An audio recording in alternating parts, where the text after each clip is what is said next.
हा अनुभव माझ्या मित्राने अनुभवलेला आहे। महादेव साळवे असं माझ्या मित्राचं नाव। मी आणि तो सोबतच शाळा शिकलो, पण त्याची परिस्थिती गरीब होती आणि तो शाळेत एवढा पण हुशार नव्हता, अगदी बैलबुद्धी, त्याला काहीच समजत नव्हते। या कारणास्तव त्याने शाळा अगदी 6वीलाच सोडून दिली। पण मी माझं शिक्षण पुढे ठेवलं। त्याचे वडील आणि आई ऊसतोड कामगार होते, त्यामुळे दिवाळी झाली की ते दोघेही मजुरीसाठी कारखान्यावर जायचे। त्यामुळे महादेव घरी एकटाच असायचा, त्यामुळे त्याच्या जेवणाचं वगैरे मी बघायचो। महादेवच्या वडिलांना दारू जुगार या सगळ्या गोष्टीचा खूप जास्त व्यसन होतं। ते उचल म्हणून घेतलेला सगळा पैसा या सर्व गोष्टी ते संपून टाकायचे। या गोष्टीचा महादेवला खूप राग होता। महादेवला 2 चुलते होते। फक्त महादेवचं घर सोडून त्याच्या बाकी चुलत्याचं खूप चांगलं होतं, पण महादेवच्या वडिलामुळे ते जरा लांबच राहायचे। महादेवचे वडील पिऊन आले की त्यांच्या चुलत्यांना शिव्या देत असत। ते म्हणायचे, माझी जमीन घेतली आणि हे सगळं माझ्या गळ्यात पाडलं, तुम्ही कधी सुखी राहणार नाहीत, माझा तळतळाट आहे तुम्हाला। नेमकं काय झालं होतं ते एवढा राग होता मनात त्यांच्या, हा प्रश्न महादेवला पडायचा। दिवस उजळत गेले आणि अति प्रमाणात दारू पिल्यामुळे महादेवच्या वडिलांचे लिव्हर खराब झाले व काही दिवसात त्यांचा मृत्यू झाला। या सर्व गोष्टींचा अनुमान महादेव खूप आधी झाला होता, त्यामुळे त्याला जास्त त्रास जाणवला नाही। उलट माझा बाप एकदाचा मुक्त झाला असे त्याला वाटत होते। त्याने बाकीची जबाबदारी स्वतःवर घेतली आणि कामाला लागला। अशिक्षित असल्यामुळे त्याला शेतात काम करावे लागले। आणखी काय करणार, मजुरी। रोज सकाळी जायचं, दिवसभर राबायचं आणि संध्याकाळी घरी यायचं। त्यामुळे तो पहिल्यासारखे मला भेटायलाही येत नसे आणि मला त्याचा रागही नव्हता। खरं तर महादेव ज्या ठिकाणी काम करायला जात होता त्याच ठिकाणी, म्हणजे ज्या शेतात तो काम करत होता त्याच्या अगदी बाजूलाच त्याचं जुनं शेत होतं। हो, ते शेत त्याच्या चुलत्याने बळकावून घेतलेले होते आणि आता महादेवचा त्या जमिनीवर कोणताही अधिकार नव्हता। पण आहे, त्या ठिकाणी एक तलाव होता। त्या तलावास फुटके तळे असे म्हणत असत। खरं तर महादेवचं जेवढे पण जमीन होती त्या जमिनीत काहीही पिकत नसे, त्यामुळे महादेवच्या दोन्ही चुलते ती सगळी जमीन विकणार होते। पण अडचण, त्यांना ती जमीन विकू देत नव्हती। हळूहळू महादेवही दारू पिऊ लागला। हो, का नाही पिणार, त्याच्या जबाबदारीने त्याला हातबल करून सोडले होते। तो रोज दारू प्यायचा आणि रात्री त्या तलावाजवळ जाऊन बसत होता। काय माहीत, पण त्याला तिथे बरे वाटत होते। एक दिवस असंच दारू पिऊन महादेव त्या तलावाजवळ बसला आणि रडू लागला। अचानक त्याला त्या तलावातून एक आवाज आला, बाळा महादेवा। महादेवला वाटले आपण दारू जास्त पिलो आहे वाटतं। तेवढ्यात पुन्हा एकदा तसाच आवाज आला, बाळा महादेव। यावेळेस मात्र महादेव सावध झाला। त्याला वाटले कोणीतरी त्याची मस्करी करत आहे, म्हणून रागाच्या स्वरात म्हणाला, कोण आहे रे तिकडे? दारू पिलो म्हणून वाटले का काही समजणार नाही? हिम्मत असेल तर या समोर बघू, मग ना एखाद्याचा हातपाय तोडला तर माझ्या बापाची औलाद नाही, या। थोडा वेळ शांतता पसरली आणि अचानक त्या तळ्याचं पाणी उफान मारू लागलं आणि त्या तलावातून एक स्त्री बाहेर आली। हे सगळं बघून महादेवचं अख्खं शरीर पांढरं पडलं। तो भीतीने कावरा-बावरा झाला होता। त्याने तिथून पळ काढण्याचा प्रयत्न केला, पण तो काहीही करू शकला नाही। त्याने दबक्या आवाजात म्हणाला, जाऊ दे मला, मी काय वाकडं केलं आहे तुझं? तू तीच आहेस ना? म्हणजे गावातले लोक म्हणत होते ते खरं आहे, तू तीच या तलावावर असणारी चकीन आहेस ना, जी लोकांना पाण्यात बुडवून मारते? बोल ना लेकरा, मी तुला का मारीन र? अरे मी तुझी आई आहे। हे ऐकून महादेव थक्क झाला आणि तिला म्हणाला, नाही, हे शक्य नाही, माझी आई घरी माझी वाट बघत आहे, जाऊ दे मला। आणि त्याने तिथून पळ काढला। पळत पळत तो घरी आला पूर्ण घामाने ओला झालेला. हे सगळं बघून त्याची आई त्याला म्हणाली, बाळा काय रे, एवढा काय घाबरलेला आहेस?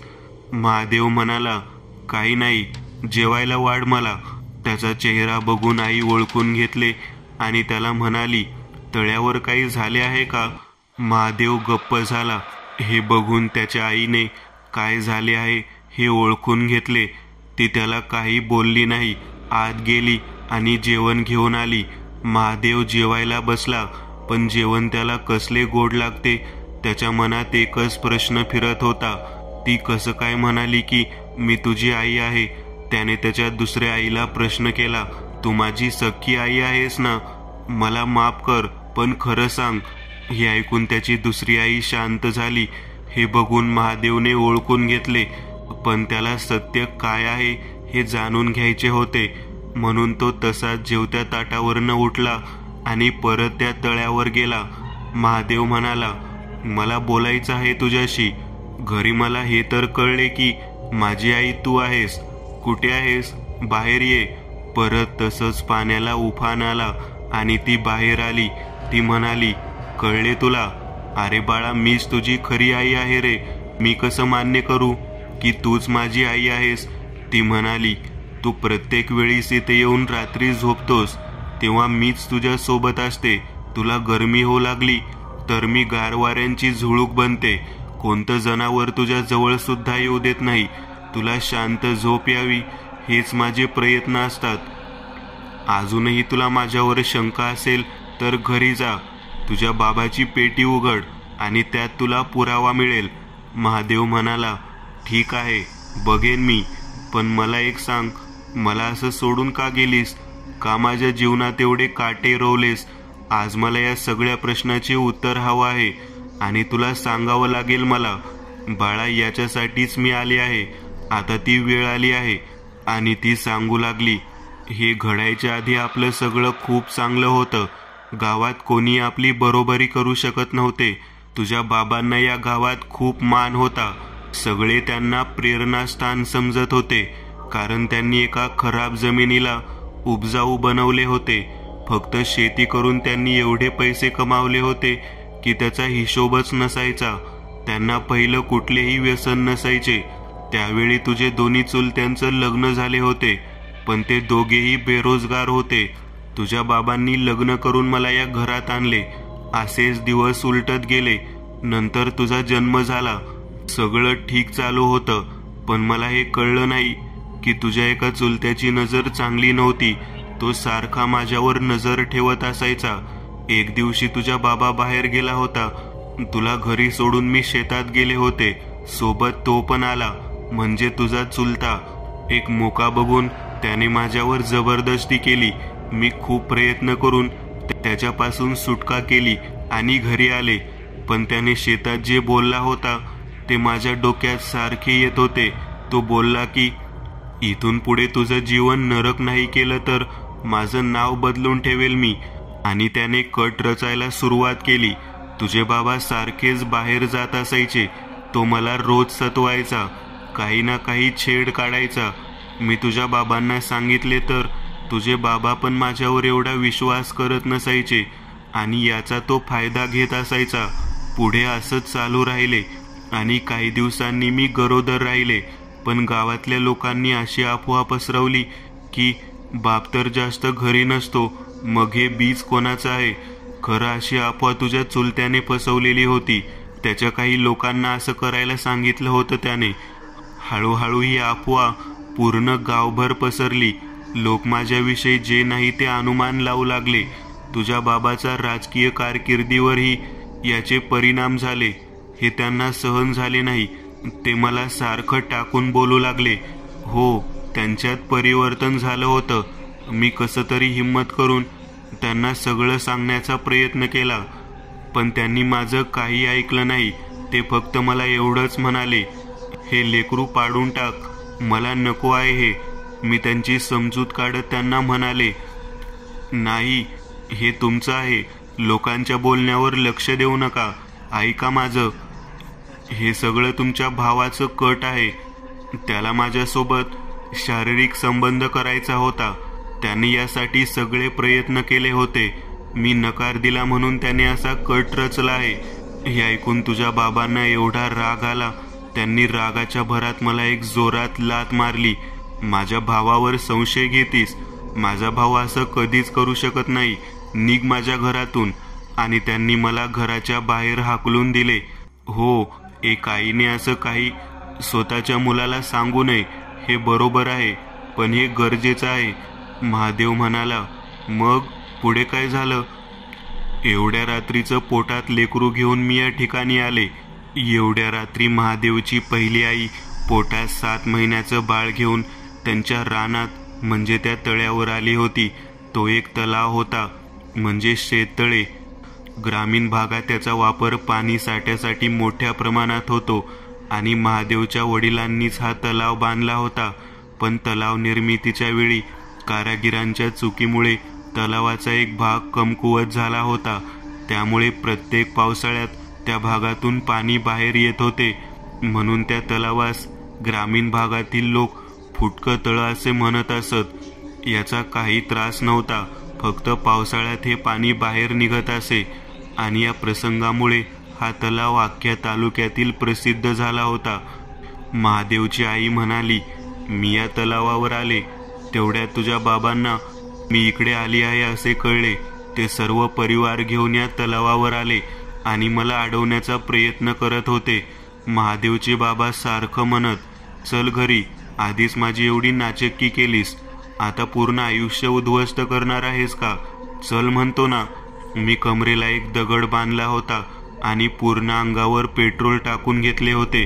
नाही, मी नाही येणार. तुम्ही माझ्या चारित्र्यावर बोट दाखवले आहे. मी हे सहन करू शकत नाही. एक स्त्रीसाठी तिचं चरित्र सर्वोपरी असतं आणि स्वतःच्या नवऱ्याकडून असे आरोप झाल्यावर मी काय कुठलीच महिला सहन करणार नाही. मी तुम्हाला वारंवार सांगत राहिले की हा एक कट आहे, तरीही तुम्ही एकदाही शहानिशा केली नाही. तुम्हाला तुमची मान मर्यादा आणि हे शेत प्रिय आहे, तर घ्या. आजपासून तुमच्या अधोगतीला सुरुवात होईल. हे शेत नापीक बनेल. तुमची आणि तुमच्या घराण्याची अख्ख्या तालुक्यात नाचक्की होईल. पैशाचा अहंकार आहे ना तुम्हाला. एक दिवस असा येईल तुम्ही एक ऊसतोड कामगार कमावतो तेवढेही तुम्ही कमवू शकणार नाही. आणि महादेव चुलत्याकडे कटाक्ष टाकून म्हणाली, ज्यांनी हा कट रचला आहे त्यांना काही काळाने इथेच एक भयानक मृत्यू येईल. हो, हा कलियुग आहे. माझा श्राप खरा ठरेल. मलाही माहीत नाही, पण सतीनेही तिच्या नवऱ्याचे प्राण यमराजाकडून आणले होते. जर माझं चरित्र पाण्यासारखं पवित्र असेल तर या श्रापाला कुठलीच शक्ती अडवू शकणार नाही. हे लक्षात राहू द्या. माझा तळतळा ठावा तुम्हाला. हे तिचे शेवटचे शब्द होते. आणि नंतर तिने पहिलं स्वतःला आग लावली आणि त्या तलावात उडी मारली. त्यावेळी तलावात पाणी नव्हते. सगळ्यांनी तिला वाचवण्याचा प्रयत्न केला, पण ती एवढी जळून गेली होती की वाचू शकली नाही. त्या दिवशीपासून घरात रोज काही ना काही अपशकुन होऊ लागले. रोज घरात भांडणं होऊ लागले, कधी व्यवहारावरून तर कधी जमिनीवरून. तुझा बाबा पण व्यसन करू लागला. शेती सुद्धा काहीच उत्पन्न देत नव्हती. कर्ज खूप झालं. याचा फायदा तुझ्या चुलत्याने घेतला. तुझ्या आजीने तुझ्या बाबाचं दुसरं लग्न केलं, कारण तुला सांभाळण्यासाठी कोणीच नव्हतं. हळूहळू तुझ्या बाबाला सगळी हकीकत कळली. तो कोणाला काहीच बोलला नाही. त्याने सगळी जमीन तुझ्या त्या चुलत्याच्या नावी केली आणि त्याला एकच वाक्य बोलून गेला की तुझी ही वेळ येईल, तयार राहा. एवढं बोलून तुझ्या बाबांनी घर सोडले आणि तुला घेऊन दुसरीकडे राहू लागला. मजुरी करू लागला आणि पोटपाणी भागवू लागला. या सगळ्याचा तुझ्यावर परिणाम झाला. तू मंदबुद्धी झालास, कारण तुझ्याकडे लक्ष देणारं कोणीच नव्हतं रे माझ्या बाळा. हे सगळं ऐकून महादेवला अश्रू अनावर झाले. त्याने तिला जाब विचारला, तुझ्या स्वाभिमानापुढे तू माझा एकदाही विचार केला नाहीस. एकदाही माझा विचार तुझ्या मनात आला नाही. ती म्हणाली, माफ कर बाळा मला. राग व्यक्तीचा भूत, वर्तमान, भविष्य कायमचे बदलून टाकतो. फक्त एक कृती आणि सगळं बदलून जातं. या माझ्याकडून झालेल्या चुकीचे प्रायश्चित्त करायचे आहे. तुला सगळं देऊन मला मुक्त व्हायचं आहे. तुझ्या आयुष्यामधील सगळे काटे काढून टाकायचे आहे, गुन्हेगारांना शिक्षा द्यायची आहे. महादेव अगदी रागात म्हणाला, शिक्षा नाही आई, मृत्यू. मृत्यू आहे आता त्यांच्या नशिबात. मी तुला साथ देईन आई, आपण कोणालाच सोडायचं नाही. महादेव आई म्हणाली, तू फक्त त्यांना या ठिकाणी आण, बाकी मी बघून घेईन. महादेव ठीक आहे म्हणाला. ती म्हणाली, सकाळ होत आली आहे, सूर्यनारायण मला नाही इथे थांबू देणार, मला जावे लागेल. एवढे बोलून ती निघून गेली. तसं महादेवही घरी निघून आला. त्याच्या डोक्यात आता फक्त एकच खूळ होतं, प्रतिशोध. त्याने आंघोळ केली आणि सरळ त्याच्या चुलत्याच्या घरी गेला. त्याआधी तो वाटेत मला भेटला होता. मला म्हणाला, माझा जीवलग आहेस? मी म्हणालो, हो, त्यात काही शंका नाही. एक काम करशील? बोल ना. आजची रात्र फक्त शेतातली लाईट गेली पाहिजे, असं काहीतरी जुगाड लाव. ठीक आहे, पण झाले काय नक्की? आणि तू जरा वेगळं वाटत आहेस मला. आणि लाईट का बंद करायची आहे? काय झालं मित्रा? कळेल तुला, तू फक्त तेवढे कर. एवढे बोलून तो निघून गेला थेट त्याच्या जुन्या घरी. तो घरी आला आणि चुलत्यास म्हणाला, काका मला माफ करा, माझ्या वडिलांची चूक तुमच्या पदरात पडली आणि ती जमीन तुमच्या गळ्यात पडली, मला माफ करा. काका म्हणाला, तू माझ्या घरी का आला आहेस ते सांग, बाकी मला काही ऐकायचे नाही आहे. महादेव म्हणाला, ती जमीन विकल्या जात नाही आहे ना, त्याचं कारण मला माहीत झालं आहे आणि पुजारीने मला सांगितलं आहे की जर मी तिथे जाऊन पूजा केली तर सगळं ठीक होईल आणि मला जमीन नको आहे. फक्त तुमचा हात माझ्या डोक्यावर राहू द्या काका. हे सगळं ऐकून त्याचा चुलता लोभी कुत्र्यासारखा त्याच्या जाळ्यात अडकला. त्याने एकदाही विचार केला नाही, याला कसे माहीत झाले हे सगळे. बाळा, मी तर सर्वदा तुझ्या पाठीशी आहे, फक्त मला ते शेत आडवं येत होतं. तू नको काळजी करू, आपण ती पूजा करू आणि सगळा खर्चही माझा असेल. ठीक आहे काका, पण काही विधी आहेत, त्यांच्यासाठी तुम्ही आणि छोट्या काकांची गरज आहे, तर तुम्हाला सोबत यावे लागेल. त्याने थोडा विचार केला आणि शेवटी म्हणाला, मी आणि छोटे काका येऊ. कधी करायची आहे ही पूजा? आज रात्री. रात्र झाली. ठरल्याप्रमाणे तो त्यांना आणि एक पुजारीला शेतात घेऊन आला आणि म्हणाला, आपल्याला थोडा वेळ अजून थांबावे लागेल. काका म्हणाला, का रे, काय अडचण आहे? महादेव म्हणाला, हवा खूप आहे, आपल्याला हवन करावे लागेल आणि या हवेने ते होणार नाही, थोडं थांबूया. तसा त्यांचा दोन्ही चुलत्यानेही होकार दिला आणि म्हणाले, तुला जसं योग्य वाटेल तसे बाळा. मनात स्वतःला म्हणाले, तसे हे सगळं झाल्यावर तू तरी कुठे राहणार आहेस? ते दोघेही महादेवला कायमस्वरूपी बाजूला करणार होते. तेही पूर्ण तयारीने आले होते. त्यांनी सोबत बंदूक देखील आणली होती. महादेव याची थोडी पण कल्पना नव्हती हे त्या दोघांच्या मनात सुरू होते. तेवढ्या त्यांना एक आवाज आला, माझ्या पोराला मारणार काय? तुम्ही राहणार का आधी ते बघा. हा आवाज ऐकताच महादेवचा मोठा चुलता जरा सावध झाला. तो महादेवला म्हणाला, बाळा जरा लवकर उरक, मला जायचे आहे, एक काम आहे. कारण त्याला कोणीतरी आहे अशी चाहूल लागली होती. महादेव म्हणाला, ठीक आहे. रात्रही खूप झाली होती. तेवढ्यात महादेवलाही कानात एक आवाज आला, बाळा वेळ आली आहे. लगेच महादेवने मला कॉल केला आणि वीज कट करायला सांगितली. तसं मी त्याने सांगितल्याप्रमाणे वीज कट केली. रानातली वीज गेली. तशी महादेवने पुजारीला घरी जायला सांगितले. हे जसे त्यांच्या काकांना कळले तसे त्याची बंदूक काढली आणि म्हणाला, अरे पिल्ल्या, तुझ्यापेक्षा जास्त पावसाळे बघितले आहेत आम्ही. मला थोडा शक आला होता तुझ्यावर, पण आम्ही पण तयारीनेच आलो आहोत. आणि त्याने गोळी चालवली. पण काय चमत्कार, ती गोळी महादेवला काहीच करू शकली नाही. त्याच्या काकांनी हा प्रकार बघितला. असं का होतंय, त्याला गोळी का लागत नाही आहे? तेवढ्यात त्याला एक भयानक आवाज आला. त्याची आई त्याच्या पाठीशी आहे आणि बघता क्षणी ती त्यांच्या समोर आली. पूर्ण भयानक स्वरूप, अगदी तसे जसे एखाद्याने स्वतःला आग लावून घेतली आहे. जळतं अंग घेऊन ती त्या दोघांना पण बघत होती. तिचं हे भयानक रूप बघून त्याच्या हातातून बंदूक आपोआप खाली पडली आणि महादेवचा छोटा चुलता तर जागेवरच बेशुद्ध झाला. मोठा पण पूर्ण घाबरून गेला होता, पण शुद्धीत होता. त्याने आपल्या भावाची पर्वा न करता पळू लागला, पण एवढा उशीर झाला होता की पळून पळून त्याच जागेवर पुन्हा यायचा. शेवटी तो तिला म्हणाला, माफ कर मला. मी याची पूर्ण गावासमोर कबुली घेतो की सर्व मी केलं आहे. ती अतिशय रागात म्हणाली, याने माझा नवरा परत येईल. तो म्हणाला, माफ कर, माझं चुकलं. हे शेत तुम्ही घ्या आणि घरही तुम्ही घ्या. मला नको, पण मला सोड. ती हे सगळं ऐकत होती. तिने काही न बोलता शेवट त्याला म्हणाली, माझ्यासोबत संबंध बनवायचा होता ना तुला. असं बोलून तिने तिच्या जळत्या शरीरासोबत त्याला मिठी मारली आणि बघता क्षणी त्यालाही आग लागली. तो ओरडू लागला, जोरजोरात किंचाळू लागला.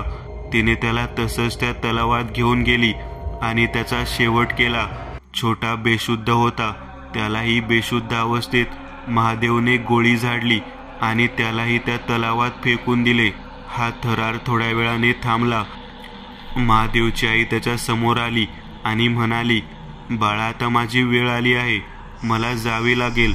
तुझ्या बाबाचे आणि माझे जे गुन्हेगार होते ते संपले. याच्या पडसाद त्याच्या मुलाबाळावर पडू देऊ नको. त्यांना स्वतःच्या सख्या भावासारखे सांभाळ आणि चांगलं राहा.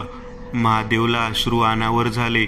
तो ढसाढसा रडू लागला आणि म्हणाला, थोडा वेळ तरी थांब आई. जाऊ नको असं मला सोडून. मी कायम तुझ्या सोबत असणार आहे बाळा, पण मला या पिशाची योनीतून मुक्त होऊ दे. महादेवने होकार भरला तशी ती मुक्त झाली. पुढे सगळं चांगलं होऊ लागलं. हे वर्तुळ पूर्ण झालं.